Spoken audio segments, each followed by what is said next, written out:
Ард түмнийхээ төлөө Бурхны тогтоосон хуулиудад хамгийн дургүй нэгэн бол диавол. Дайсан диавол хүмүүсийг өдөөн хатгасаар эцэст нь шин гэрээний алгасал баярыг дэлхийд үгүй болгох арга хэмжээ авсан байдаг.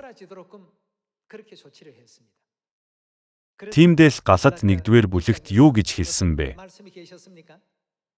Тэнгэрийн зарлага илч гэсэн миний та нарт тунхагснаас өөр сайн мэдээг тунхаглавал тэрээр яг гэлээ хараагдаг гэж дахин онцолсон. Өөрөөр хэлбэл Есүсийн тунхагсан шин гэрээний алгасал баяр болон үнний хуулиудыг мэдэхгүйгээр Тэнгэрийн хаанчлалд очиж чадна гэсэн үг үү? Матай 26 дугаар бүлгийн 17 дугаар ишлэлийг харъя. Эсгээгүй талхны баярын эхний өдөр шав нар Есүс дээр ирж танд зориулсан алгасал баярын зоогийг хаана бэлдүүлэхийг та хүсэж байна гэж асуухад тэр хотод нэгэн хүн дээр очив. Түүнд багш, миний цаг ойртож байна. Би танайд шав нартайгаа алгасал баярыг тэмдэглэн гэсэн химэн дуулга гэв. Шав нар Есүсийн зааварчснаар үйлдэж алгасал баярын зоогийг бэлдэв. Алгасал баярыг тэмдэглэхийг тушаасан ч Есүс түүний сургаалыг дагаж алгасал баярт бэлтгээд хамтдаа ивэлтэйгээр тэмдэглэсэн нь түүний шав нар байв. Өнөөгийн сүмүүдэд хүмүүс Есүс эзэн гэж их хашгирдаг. Түүнчлэн 12 шав болох Питер, Йохан, Яаков нарыг Есүсийн агуу шав нар гэж магтдаг. Илч Паул бол бидний итгэлийн үлгэр жишээ хүн учраас дурдахгүй байх аргагүй.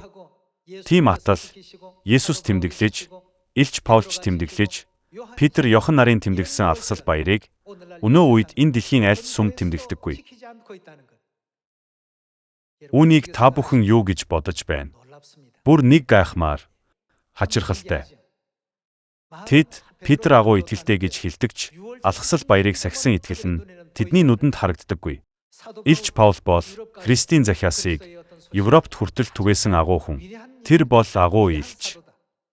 Тэрээр тунхаглалын аяллаараа хүн төрөлхтний авралын төлөөх Бурхны гэрээ сайн мэдээг тунхаглаж явсан. Тийм ч учраас түүнийг агуу гэж үздэг. Зүгээр л тойрч явлаа гэд ивэлтэй болчихгүй. Есүс сургаалаа өгч, Паулч мөн би та нарт дамжуулснаа эзнээс авсан гэж хэлсэн. Эзэн Есүс баригдсан тэр шөнөө талх аваад талархал өргөж, энэ бол миний бие гэд мөн аяг авч, энэ аяг нь гим нүглийн уучлалын тулд олны төлөө урсгах, миний цусаар тогтоох шин гэрээ юм гэж альцсан. Үүнийг 1-р Коринт 11-р бүлэгт тодорхой дурдсан байдаг. Гэтэл эдгээрийг дэлхий дээрх сүмүүд ямар ч хэрэггүй зүйл мэтээр үздэг. Энэ бол бид эзнээс хүлээн авсан зүйл юм. Бурхан бидэнд ямар нэг буруу зүйл тунхаглах уу? Тэрээр энэ дэлхийд ам өгч, аврал хайрлахаар ирсэн шүү дээ. Авралын төлөө өгсөн гол үннийг өнөө үед хачирхалтай гэмээр устгачихсан. Энэ нь үнэхээр хачин. Тийм ч учраас эцэг их маань үүнд харамсаж, энэ дэлхий дээр махан биеэр дахин ирсэн юм.